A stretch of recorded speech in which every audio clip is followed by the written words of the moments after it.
What's up, everybody? I'm Logan Allec. This is the Money Done Right show, and today I'm going to share with you 10 scams you need to watch out for. Scams have now evolved to the point where most of them aren't very obvious. There are a number of scams going on right under our noses. We just don't realize it because they happen all the time, and unfortunately, some of them are perfectly legal and consistent with free market principles. Wait. What? So if they're illegal, why do I call them scams? Well, I call them scams because when you, the consumer, fall for these sneaky tricks, you lose money for no apparently legitimate market-based reason. They're just ploys to get consumers to part with more of their money than perhaps they'd intended. These scams may not be illegal, but they're unethical and wrong from a decency standpoint. In this episode, I'm going to share with you 10 of the biggest money-making scams out there today. I'm going to cover both those that are illegal and those that are just a bit less than ethical. Call these the greatest hits of scams.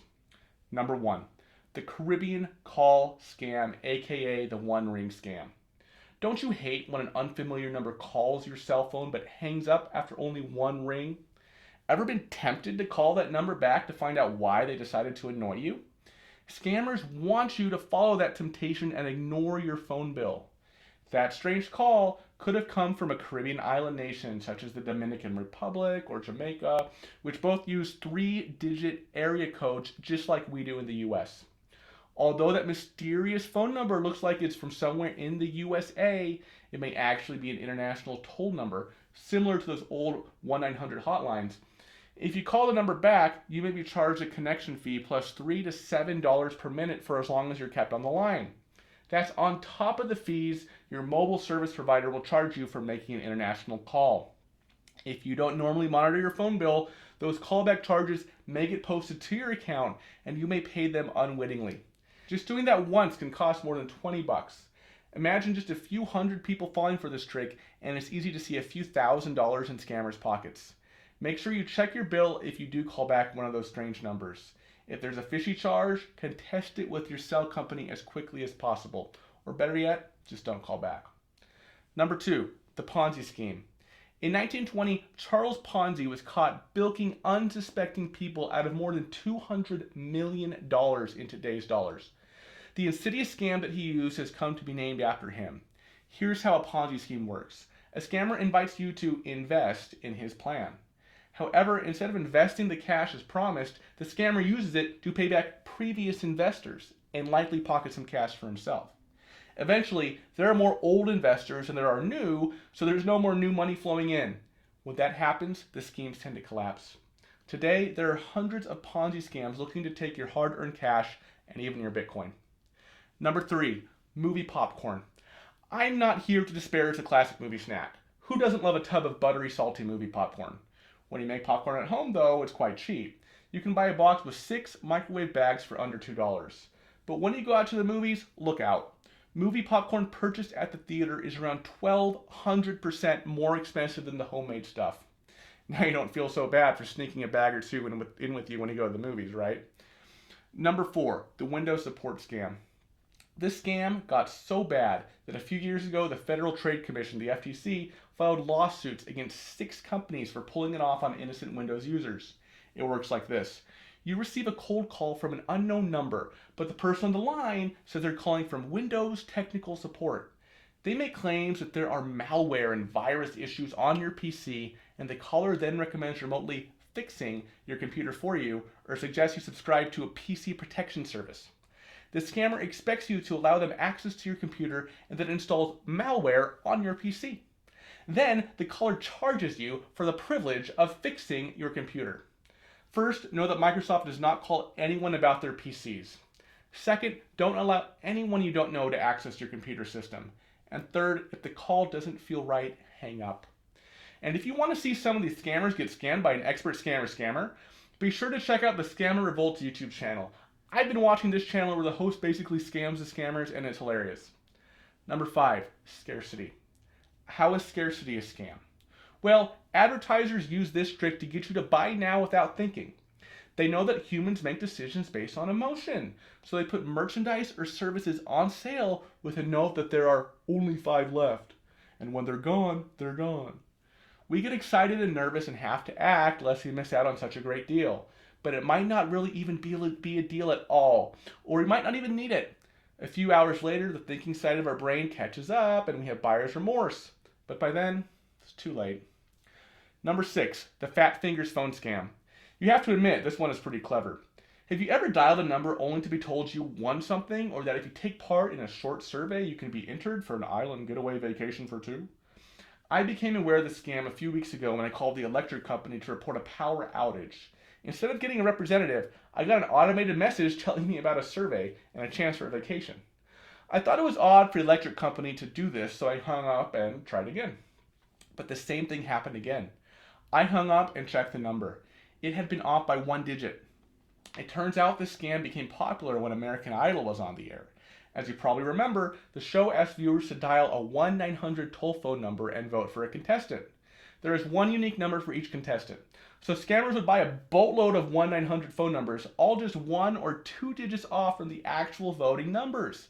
But instead of offering you a beach vacation, there would be an automated message thanking the caller for voting. Dialing that wrong number cost the caller about $1 in tolls. Today, the fat fingers number often instruct you to dial another number, this one with a toll, for more vital information. The takeaway, don't dial too quickly or you might get scammed.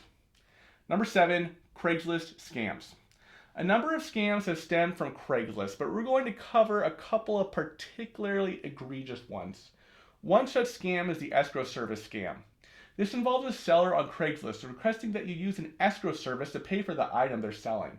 Unless the service suggested is escrow.com or something similar, chances are the service is run by the seller, which means once your money goes in, it's gone. The second one is a cell phone scam. This one has a prospective buyer calling you about your item and saying he can't come to you right now, but wants to put your number in a service that stores your number for later. This actually signs you up for a $10 per month membership, and it's next to impossible to get out of it. If this happens to you, report the fraud to your credit card company, and they'll hopefully reverse the charge and prevent more charges from going on your card. Number 8, brand names. It does pay, literally, to be a nationwide or worldwide brand. Comparison shop painkillers, clothing, food items, and even smartphones. When you compare them evenly, you'll always find the brand name item costs more. But why? Simple. You're paying for the brand. Does the Ralph Lauren golf shirt feel that much better than the Sears brand shirt? Maybe. But is it twice or 3 times or 4 times the price better? The same holds true for food. The brand name frozen vegetables are more expensive but taste exactly like the same generic versions. Don't pay more for a name. Be smarter with your money.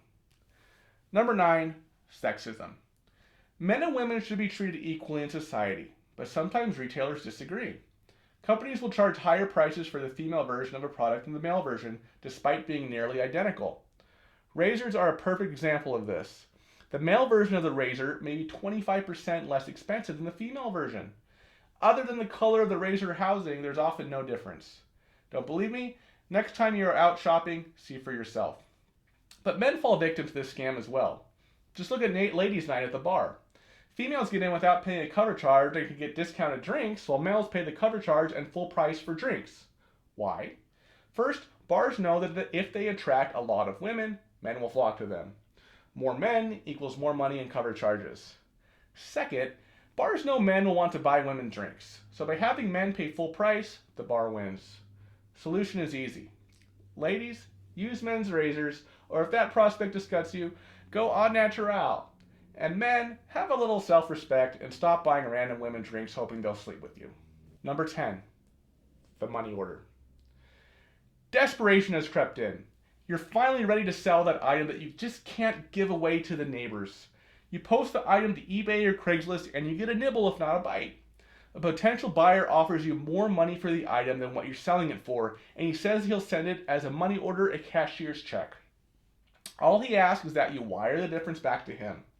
The problem is that the original money order or check is a fake, but it takes several days for the bank to realize this after it's deposited. By then, you have wired the difference and sent your item, but you get no money from the check. Your item and the cash you sent are gone. Yeah, ouch. But hey, at least you finally got rid of the item, right? So there you have it, 10 scams to watch out for. At the end of the day, we might differ when defining some of these as scams or just smart ways of doing business. But what do you think? Are all of these scams? Or are some of these tactics just creative marketing? Let me know in the comments, and if you liked the video, please proceed to spank that like button and subscribe to Money Done Right.